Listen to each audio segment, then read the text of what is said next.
fifth or sixth fight with the UFC now. Just being in this position, what do you think that says of what the UFC see in you? Yeah, it's definitely I guess a privilege, and I know there's a lot of spotlight on me. I know there's been bigger flyweight fights, title contention fights that have been on the prelims. So it's definitely um, a massive thing to be on the main card as a flyweight. And I want to make the most of it. I want to, take it with both hands and run with it. And I know there's going to be a lot of spotlight, especially having two title fights on this card. And this is probably one of the biggest sporting events in New Zealand this year. The All Blacks are inactive right now, and rugby is international like it usually is. So everyone's tuning into this fight. There's four of us on the card. People that don't necessarily watch fighting are going to be tuning in, and I want to capitalize on that. I want to make them remember my name, and make them know that I'm here to stay, and I'm here to climb the rankings and get a title shot. But I know the next guy, Brandon, he's in front of me, and that's all I'm focused on. So hopefully I live up to my nickname. I know I've promised a finish, and I haven't delivered so far, but I've put everything into this camp, and I'm feeling so fit and so ready, and I can't wait just to get back in there. What was the story behind, I guess, getting this match made up? Obviously, you're fighting backwards, which isn't ideal, but it's a pretty jammed division at the moment. Yeah, it was one of these things when we got the call. Brandon's name was the only one on the table, so I didn't want to sit on the shelf anymore, and I told Eugene, let's just get this one. Let's just go with this fight, and it happened to be with three of my teammates. So I'm glad it's all worked out that way, and Brandon's a tough opponent. I know it's his only second fight, but he is coming off a good win, and I know he's going to bring the fight to me. So it's a good matchup, and I can't wait. And I know all the boys are kind of paired off when you got over there for quarantine. Who'd you get stuck in a room with? In Vegas, we were all roomed by ourselves, but then in Abu Dhabi, I'm roomed with Carlos, so it's not too bad. Me and him get along quite well. He loves to get up early and do his meditation and his yoga, so I'll leave it to him. But no, he's good. He's a good roommate to have, and he's not, I guess, too opinionated. And just lastly from me, obviously you fought in just a bunch of different countries. How important is that experience going to be in this fight when you're going to be fighting at some ridiculous hour in the morning? Yeah, I know. This is definitely something that will play in my strength. I've fought in 13 or 14 different countries now. I've fought in China in those studios where there's no crowd. I fought on the Ultimate Fighter where there's no crowd either. And this is just another occasion. I won't be overwhelmed. I think this is Brandon's first fight outside of America, so you got to play all these things in consideration, all these little factors where, the travel, the time difference, you don't know how you're going to react. And this is all familiar for me. I've done this before, and that's why I'm not phased by any of this. It's all business, even though we're on Fight Island for UFC 253 on a pay-per-view on the main card. It's just going to feel like another sparring day for me at City Kickboxing, so I'm more than ready for these big moments. Sweet. Cheers, brother. Go well. Shot, bro. We'll go next to Ezekiel. Currently, your line is open. Hey, hello, Kai. How are you? Good. How are you? Fine, thank you. So, how was the travel to Abu Dhabi? It was a bit of a journey. We had to stop in Vegas for a week, and then quarantine for 2 days, get tested, and then we got to go on a chartered flight to Abu Dhabi. And then once here, had to get tested again, stay in our hotel for another 2 days. So we had to be creative with the trainings. We could only train in our hotel rooms, so we had to put the mattresses against the wall and work in our rooms. But we got the work done, and now we're a few days away from weigh-in and then fight night. So all the boys are looking good. There's 4 of us on the card from City Kickboxing. It's the whole squad's come out for this fight, and we can't wait. It's been so long since I last fought. February was my last fight in my hometown in Auckland, New Zealand, and I missed that feeling of fight week, and I missed those butterflies backstage. So I'm just itching to get back in there. And which adjustments did you make since your last fight? What things did you change in your fighting game? I've just worked on my whole game. It's allowed me time to kind of work on my mental side as well, work on all these little things outside of the actual training to get an advantage, working with a breathing coach, working with, um, you know, my recovery side of things as well as my strength side, and then adding mobility and putting all those one things and all those things together. So now I feel like I'm more complete, and I'm glad it's kind of taken me this long to get a fight, because I know I'd be ready. And at one point we were living at the gym in New Zealand. That was a unique situation, but it was probably the best thing we could ever have done. All four of us living in the gym with a few other teammates. Eugene, our head coach, was there as well. And we will just eat, sleep, train, repeat. That was our routine, and that's what got us more than ready for fight week for Abu Dhabi. So yeah, it's been a great camp, and we can't wait to put on a show. Did you have the chance to study your rival, because he's a very good submission artist? What do you think about him? Yeah, he's a great opponent. He's got some good wins, and he's crafty on the ground. We've done our homework, and we know we feel comfortable in this matchup. So there's no secret. I'm going to go out there and I'm going to put it on him, and I'm going to put the pressure on him. So I can't wait to test my skills against him, and he's gonna show me I haven't seen anything before. So he's number 9. I'm number 7. He wants to take my spot, but we've got something coming for him. Thank you, and good luck on Saturday. Thank you. We'll go next to Gabriel Gonzalez. Your line is open.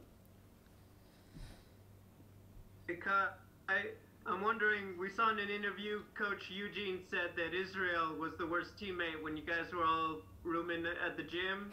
Do you agree with that, or does someone else take it? No, I'm not going to throw Israel, the champ, under the bus.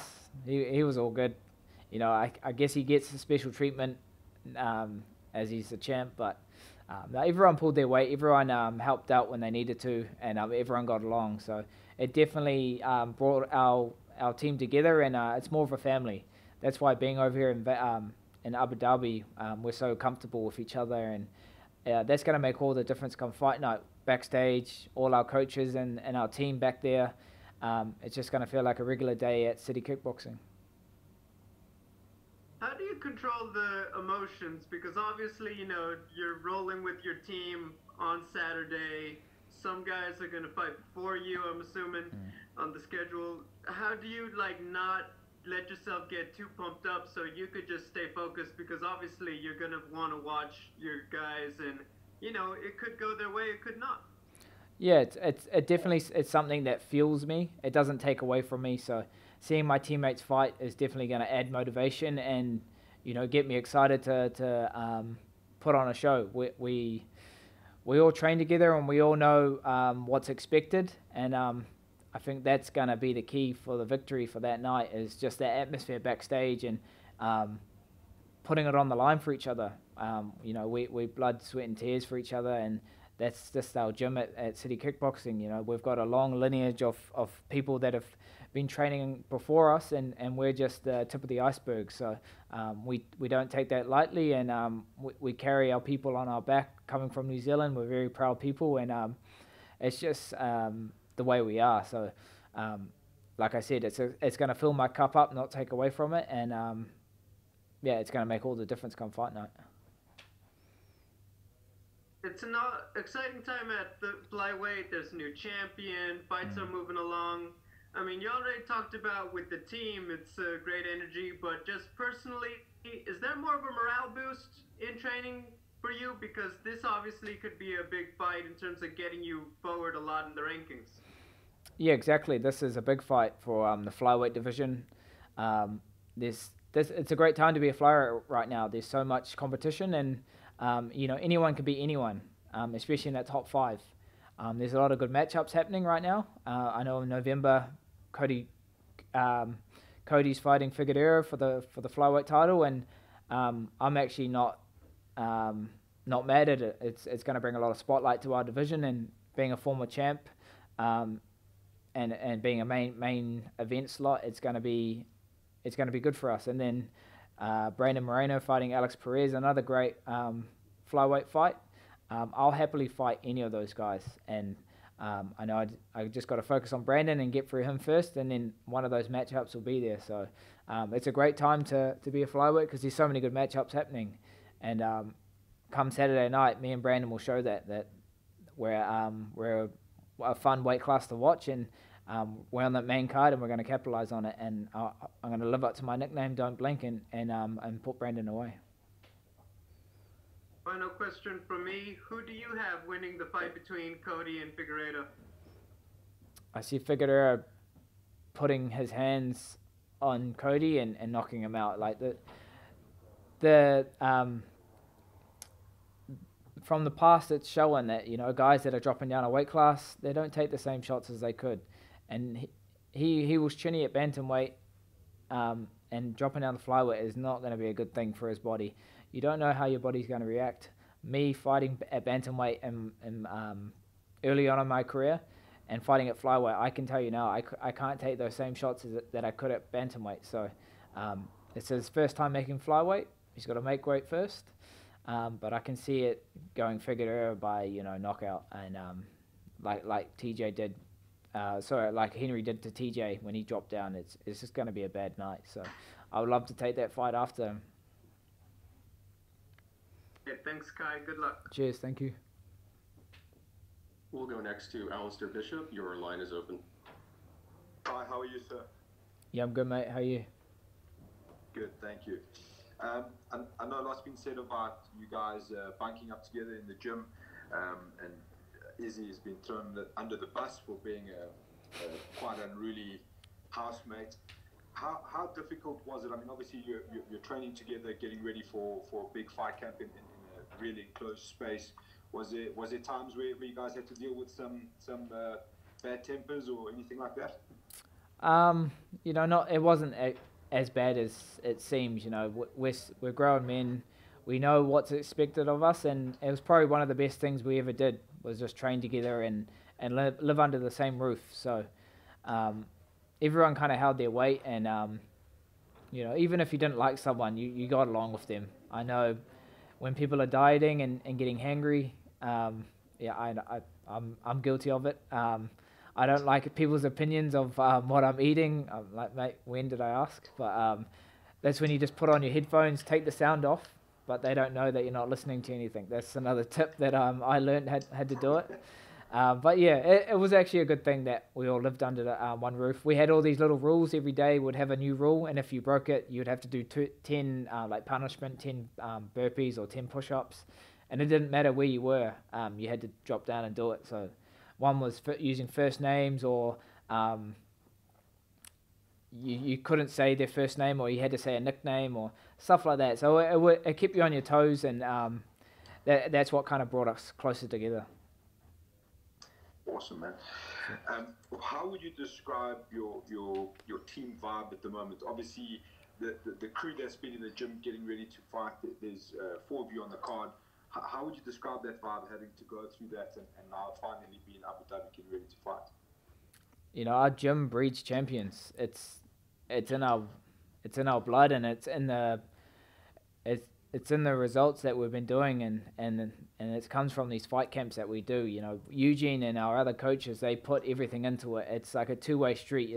You gotta give effort to give it. So yeah, that's why the gym's been doing so well, because of the atmosphere Eugene's created, and just the mindset behind them. It's a collective input. It's not just one person. You know, they all have a say, and they all bounce off each other, and that makes for just an awesome camp, and that's why we're one of the best teams in the world. So I'm privileged to be a part of the team, and come Saturday night, you'll see all the hard work that we've been putting in.